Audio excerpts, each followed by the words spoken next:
Welcome to The Explainer. Today, we are diving deep into one of the most beloved, most brilliant novels in English literature, Jane Austen's Pride and Prejudice. And this line right here, from our amazing, sharp-witted heroine Elizabeth Bennet, it basically sums up the entire conflict of the book. It's the spark that just ignites this whole firestorm of emotion. So, what you've got is this massive battle of wits, a story where first impressions are everything, and, well, usually dead wrong. We're going to dive into how these two powerful forces, pride and prejudice, go on to shape a whole world of romance, reputation, and, in the end, some pretty big revelations. Okay, so first things first, to really get what's going on in this story, you have to understand the world these characters are living in. And trust me, the stakes are incredibly high. This isn't just some pretty background setting, it's the engine that drives the whole plot.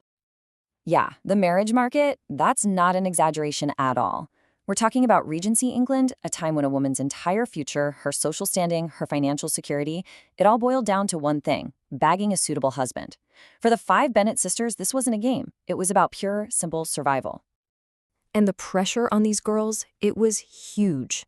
See, the family home, Longbourn, it's entailed. That's a fancy legal term that basically means it can only be passed down to a dude.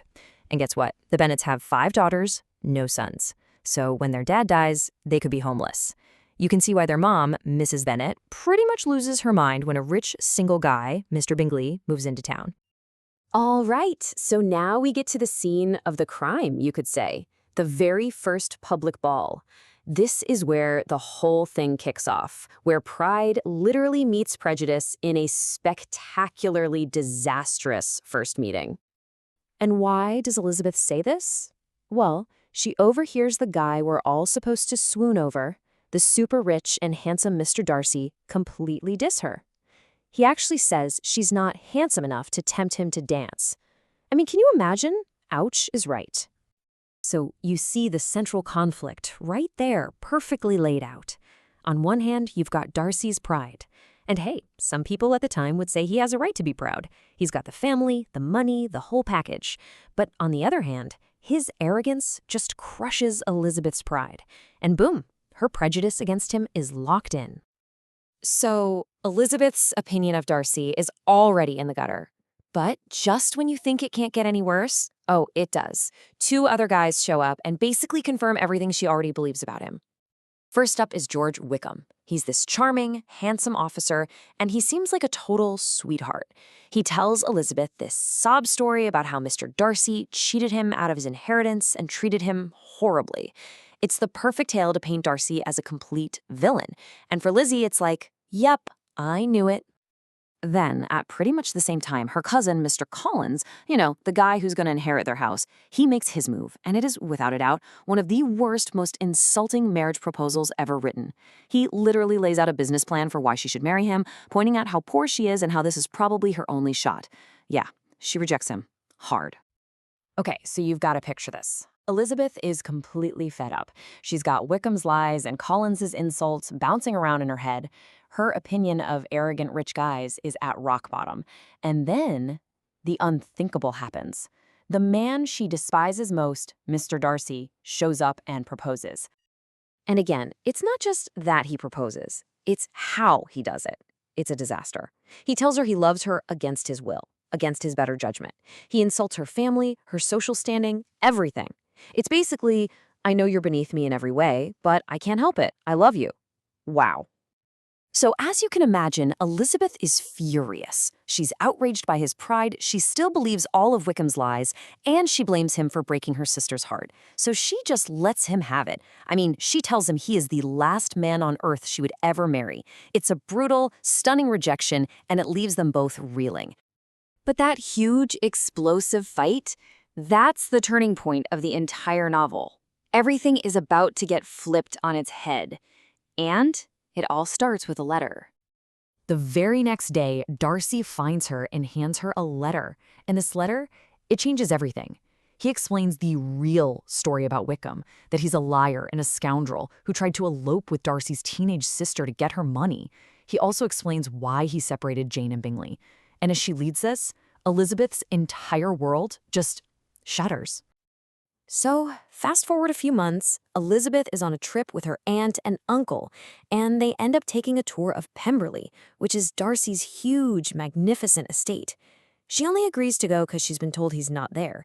But as she walks around, seeing how beautiful and tasteful everything is, her opinion of him starts to soften. But the real game changer is the housekeeper. She starts talking about Mr. Darcy, and she just gushes. She says he's the best master, the kindest landlord, basically a saint. She paints a picture of a man who is nothing like the proud, arrogant snob Elizabeth met. It's a total 180. And then, of course, just as she's trying to process all this new information, who shows up? Mr. Darcy himself. He's home early, and he's different. He's not arrogant or rude. He's polite, kind, gentle. And Elizabeth is left with this massive question hanging over her head. Could I have been completely, totally wrong about this guy?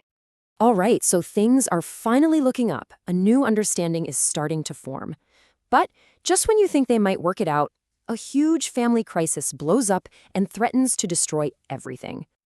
And when I say crisis, I mean it. Elizabeth's youngest sister, Lydia, has run off with, you guessed it, the scoundrel Wickham. Back then, this was a social death sentence. It would ruin the reputation of the entire family. But it's in this absolute disaster that we finally see Darcy's true character shine through, not in what he says, but in what he does. So what does he do? He secretly goes and finds them. He pays off Wickham's enormous debts out of his own pocket. He forces Wickham to marry Lydia, which is the only thing that can save the Bennet family's reputation. And he does it all for Elizabeth, without expecting any credit. And just look at the difference here, from his first disastrous proposal to his second. By now, both of them have had to face their own flaws. He's been humbled, and she's had to admit her prejudice was wrong. They can finally see each other for who they really are. And when he proposes again, it's one of the most satisfying endings in all of literature. You know, in the end, the story is all about how our own pride can completely blind us and how incredibly difficult it is to shake a bad first impression. And that's what makes it so timeless. It forces us to ask, what prejudices might be clouding my judgment? It's a powerful reminder that to really understand someone, you have to be willing to look deeper and maybe, just maybe, admit you are wrong.